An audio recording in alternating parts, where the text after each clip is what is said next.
everybody. Thanks for joining in. I hope you had a good weekend. Just want to make a quick video, of course, and talk about the embarrassment that we call the New York Jets football team. If you watched the game, I'm sorry for you. If you didn't watch the game, you're smarter than I am because I actually did. The Jets lost 13-11 to a Broncos team that it seemed to me like was trying to give them the game. They were just gift wrapping the game to the Jets. Here, take it. Just win the game. You know, we feel sorry for you. That's what it looked to me like. But the Jets, of course, didn't take that gift. They couldn't. They can't. Let's start out by let's go over a couple of things in the game, how the game started. The Jets kicked the ball to Denver, and the Broncos actually get a first down on a pass, but the receiver fumbles the ball. The Jets get their first takeaway of the season. Six games in, they get their first takeaway. Everybody's excited, and you're thinking, all right, here we go. They couldn't move the ball. They got the ball like the 30-something yard line, the Broncos 30-something yard line. So they couldn't move the ball. They went backwards to get a field goal. After a couple of other field goals here or there, the Broncos offense, they were passing the ball well, but for some reason they stopped passing. They started running the ball. And I'll tell you right now, I'll give kudos where they're due. The Jets defense was good yesterday. They were good. They were good. They played good enough to win. Apparently during the week they had a players only meeting, and whatever they did, they played well. The defense was really, really good yesterday, and the special teams were really good yesterday also. And that's basically where the points came from. They got 3 points on the Broncos receiver fumbling the first possession. So the Jets got the ball in Bronco territory, but of course the offense couldn't move the ball, so they get a field goal. The other three more points they got was on a really good kickoff return. I thought the guy was going to break it all the way. He ran it down to the Broncos 34, 35, something like that. Once again, Jets couldn't move the ball. Couldn't move the ball from there. So they got another field goal there. So there's 6 out of their 11 points. And 2 points they got was from the Broncos fucking up, getting a holding penalty in the end zone. That gives the Jets 2 points. So there you go. Let's see. That's 3, 6. That's 8 out of the 11 points were gimmies. So basically the Jets offense is responsible for 3 points of the game. 3 points. I can't tell you how sad this football team looks.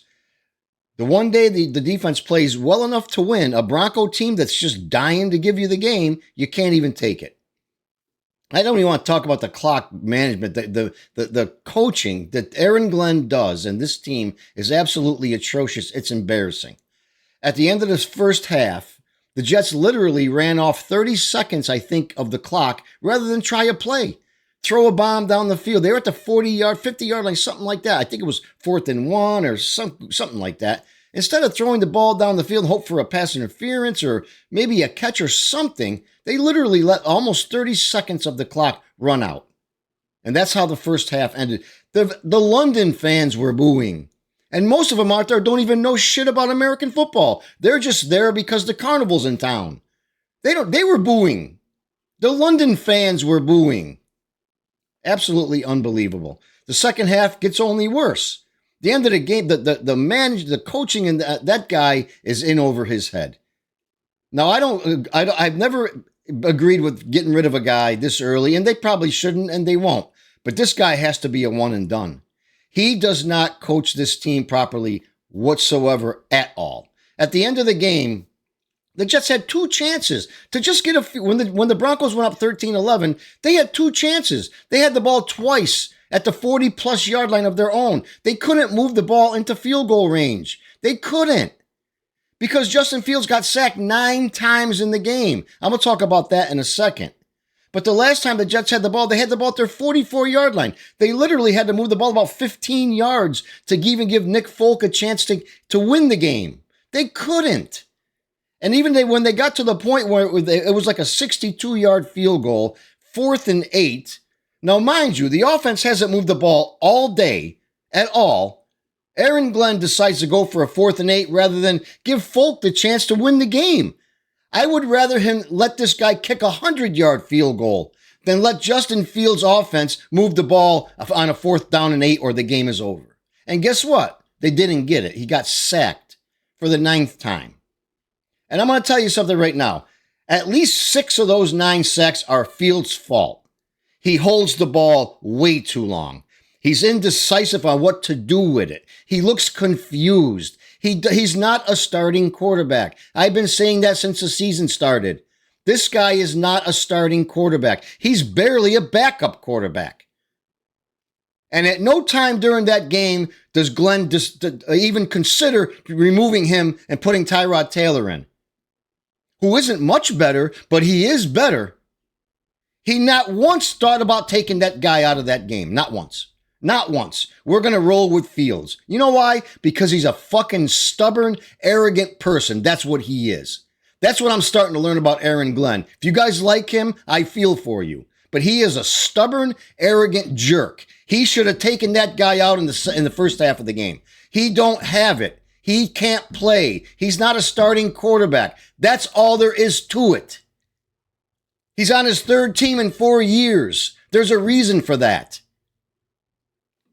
I don't know how many guys I heard yesterday. I was watching stuff and listening. Zach Wilson's offense was better than this. Yeah, it was.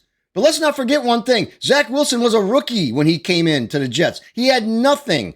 Robert Saleh, first-year head coach. Whatever that other idiot's name, first-time offensive coordinator, first-time GM. Justin Fields ain't a rookie. He's been in the league 4 years now. He's past that. You can't figure out he's not a starting quarterback in the NFL. He isn't. He is pathetic. He's terrible. But yeah, Aaron Glenn, at the end of the game, a reporter asks him about Justin Fields' numbers and how poorly he did or whatever. You know, this guy smirks at the reporter, says, I'm not going to replace the quarterback. What's the matter with you, he says. What kind of a question is that? He has no intention of doing it. You don't see how bad this guy is? At the end of the second half, you could see Garrett Wilson. I don't know if he was arguing with Glenn or he's asking him, what are we doing out here? You just let 30 seconds run off the clock. We didn't even try. This team is so pathetic. It is a chore to get up and watch this football team play. They are 0-6 now. They're the laughing stock. Kurt Warner, during the game, was going, what are they doing? Why aren't they? There's no excitement. They're not trying. There's no, what are they doing? Why aren't they passing? Why aren't they throwing the ball? He couldn't understand it. I tell you, this team is so horrendous. It's so terrible to watch. Let's get to the point. I can't justify myself watching this football team. I can't. I want to read some stats to you, okay? Just so you know just how pathetic this football team is on offense. Yesterday, the New York Jets, total yards, 82. First downs, they had 8. Penalties, they only had 2. Third down conversions, 2 out of 15. Fourth down conversions, 1 out of 2. They had the ball for 28 minutes, and the offense put up 3 points.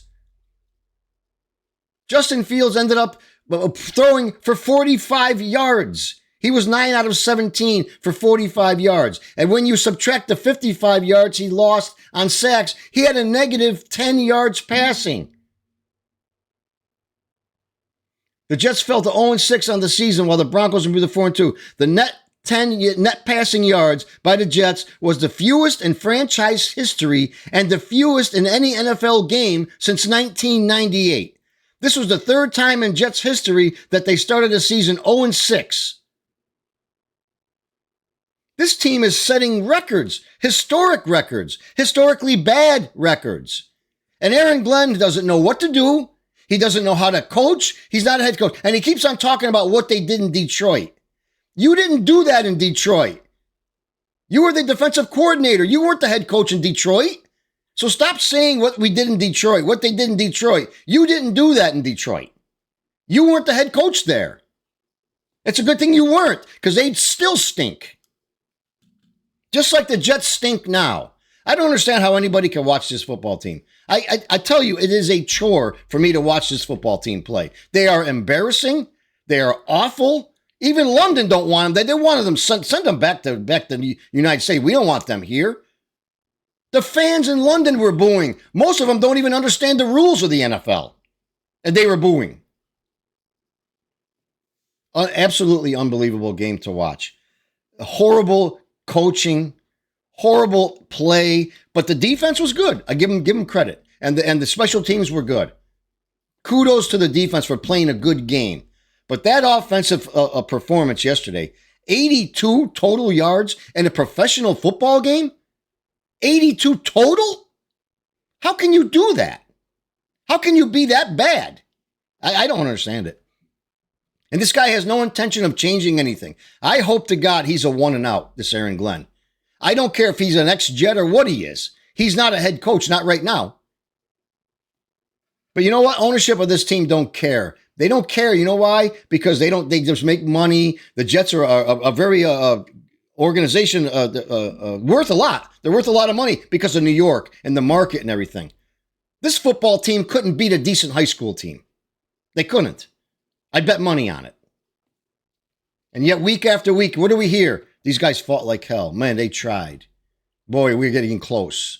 Well, in Detroit, we were doing the same. I don't give a fuck what you did in Detroit. What are you doing here? Nothing. Nothing's getting better. They're not changing. They're not advancing. There's nothing for us to say, well, you know, the offense, man, we're close.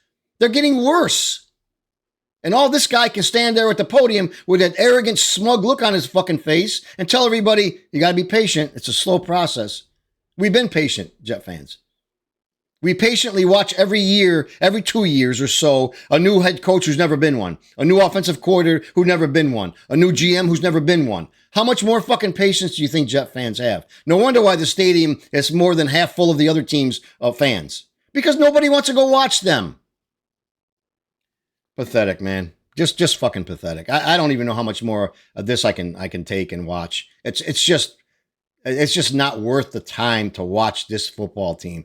Now they got the Carolina Panthers. I remember during the season, everybody was looking, well, we don't expect much from the Jets. Nice that you go into the season knowing your team's going to stink, but you got to give them a little chance. You know why? Because we got another head coach, another offensive coordinator, another quarterback, blah, blah, fucking blah. So we give them all this, okay, here we go again, another lost season, but let's have hope. So you look at the schedule and you say, there's the Panthers who were really bad last year. There's a dub for us. The Panthers are 3-3 now. The Jets are 0-6. And they're going to beat the Jets next Sunday. And the Jets are going to go to 0-7. You know why? Because this team can't beat anybody. They stink. And as long as Justin Fields is in there, they're going to stink. 6 of those sacks yesterday was his fucking fault because he doesn't throw the ball. He holds onto the ball. He's awful. That was his problem coming out of college. And he's still doing it. 4 years into the NFL, he's not a starting quarterback. This team is in trouble. So what do we do next year, next draft? Do we let Aaron Glenn and these goofballs draft the next quarterback? Do you trust these guys to take a new guy and develop him and produce him into a player? I wouldn't. If I was a kid coming out of college and the Jets drafted me, I would say, fuck you. I ain't going there. I wouldn't blame them if they did. Anyway, leave a comment below. Let me know what you think. Hit that like button and subscribe to my channel. I appreciate it. And all you guys, all you Jet fans that watch this embarrassment, this humiliation every Sunday, I feel sorry for you. You know, if you're smart enough to go do something else, you're smarter than I am. But anyway, have a good day. Talk to you guys soon. Bye now.